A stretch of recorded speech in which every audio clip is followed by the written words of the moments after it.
Start करते हैं topic organisational structure. जो ह्यूमन रिसोर्स के अंदर कह सकते हैं कि सेकंड चैप्टर हमारे पास एग्जिस्ट कर रहा है।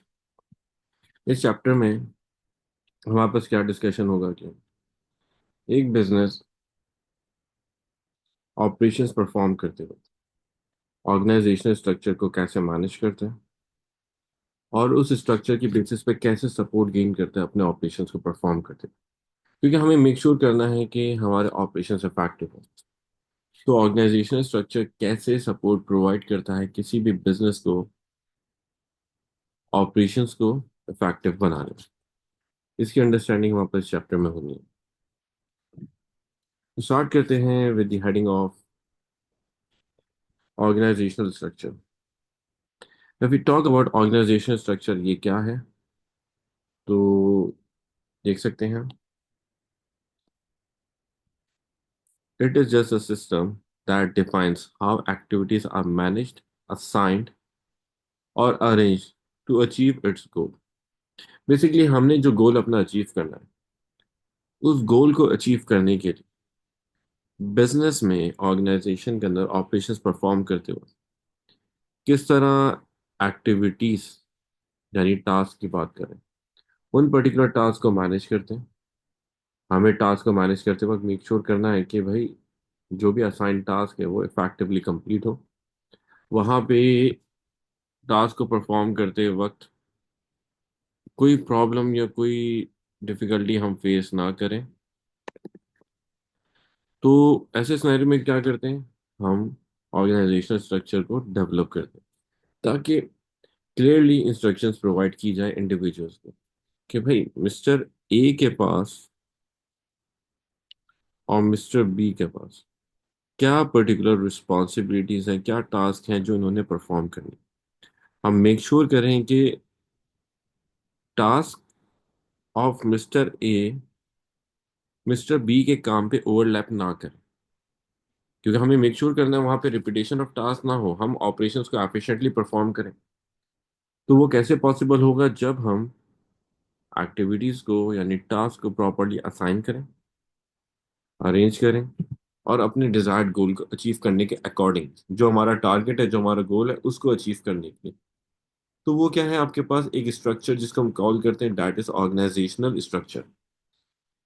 अब ऑर्गेनाइजेशनल स्ट्रक्चर अगर डेवलप करते हैं तो क्या पॉसिबल बेनिफिट्स आते हैं। तो if we go through the benefits, देखें। It helps in improving the communication of the business, आपके कम्युनिकेशन प्रोसेस को इम्प्रूव या इफेक्टिव बनाने में एक सपोर्ट प्रोवाइड करता है। क्योंकि जब हम ऑर्गेनाइजेशनल स्ट्रक्चर बनाएंगे, डेवलप करेंगे, तो वहाँ पे हर इंडिविजुअल को आइडिया होगा, हर एम्प्लॉय को आइडिया होगा वो किस तरह कनेक्टेड है विद ईच अदर, क्या रिस्पॉन्सिबिलिटीज हैं, क्या टास्क असाइन हुई है।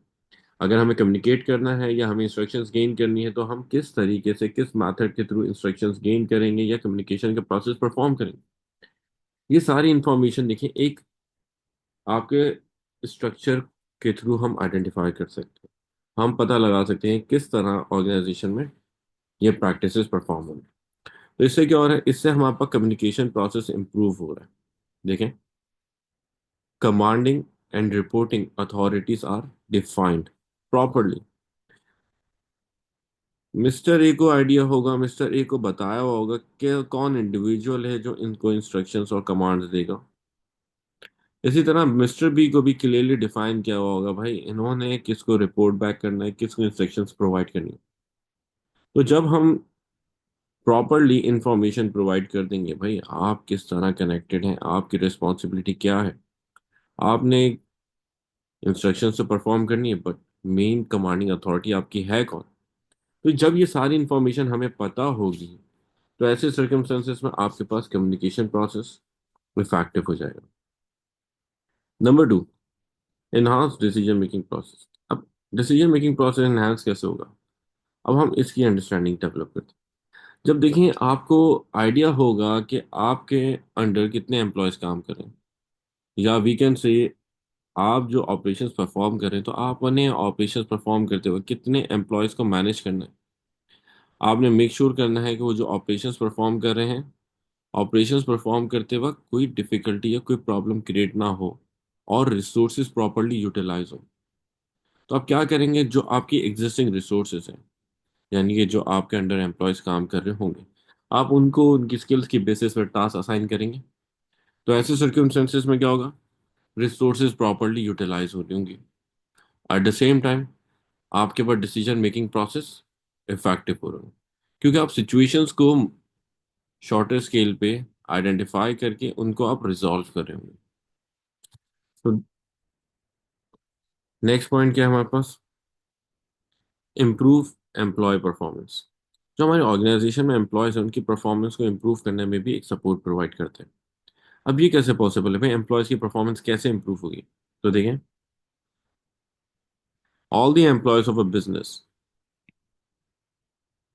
Will properly understand their roles and responsibilities. भाई उनकी जिम्मेदारियां क्या है, मेन रिस्पॉन्सिबिलिटी है क्या विद इन द बिजनेस, ये सारी इंफॉर्मेशन प्रॉपरली एम्प्लॉयज के पास मूव करके जा रही होगी। एम्प्लॉयज को आइडिया होगा कि भाई जब वो ऑफिसर लेवल पे काम कर रहे हैं, टास्क परफॉर्म कर रहे हैं, तो एक्चुअली उस जॉब पोजीशन में उनकी रिस्पॉन्सिबिलिटी क्या है, उन्होंने क्या क्या पर्टिकुलर टास्क मैनेज करनी है। तो ये सारी इंफॉर्मेशन क्लियरली एम्प्लॉयज को डिफाइन की गई होंगी, तो उनको क्लैरिटी होगी ऑपरेशंस परफॉर्म करते वक्त।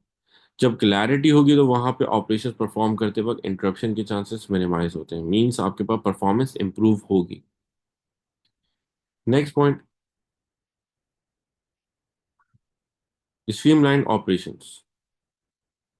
अब ये कैसे पॉसिबल है, ऑपरेशंस प्रॉपर्ली कैसे स्ट्रीमलाइन हुए हुए होंगे? तो देखें, जब कभी भी आप ऑर्गेनाइजेशन स्ट्रक्चर डेवलप करेंगे, तो टास्क जो है ना डिफरेंट डिपार्टमेंट्स की और एम्प्लॉयज की प्रॉपरली डेवलप की जाएंगी। जैसे भाई ऑफिसर लेवल पे जो एम्प्लॉयज हैं उनका क्या काम होगा, उनका काम है भाई प्रोडक्ट बेचना, सेल आउट करना। तो ऐसे सिनेरियो में सेल्स लीडर का, या हम कह सकते हैं असिस्टेंट मैनेजर का क्या काम होगा, टारगेट्स असाइन करना और मेक श्योर करना जो असाइन टारगेट्स हैं वर्कर्स उनको प्रॉपरली अचीव करें। जैसे सेल्स टीम को पता होगा कि उनको नंबर ऑफ यूनिट्स क्या, कितने प्रोडक्ट बेचने, उनको कौन मॉनिटर कर रहा होगा, आपके पास असिस्टेंट मैनेजर। इसी तरह फिर फर्दर असिस्टेंट मैनेजर के बाद जो हमारे पास मैनेजर आएगा, उसको आइडिया होगा उसका काम क्या है, डिसीजंस ऑप्ट करना। उसका काम क्या है, स्ट्रैटेजीज को डेवलप करना। तो वो सारी स्ट्रैटेजीज और डिसीजंस को ऑप्ट कर रहा होगा according to the job position.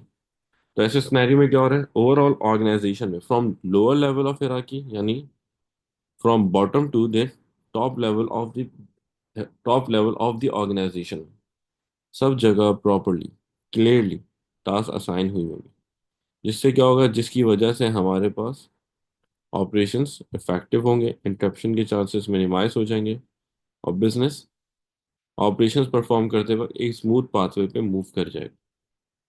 तो ये हमारे पास क्या आ रहे हैं, ये हमारे पास इसके पॉसिबल बेनिफिट्स आ रहे हैं किसके, अगर हम बात कर रहे हैं ऑर्गेनाइजेशनल स्ट्रक्चर की।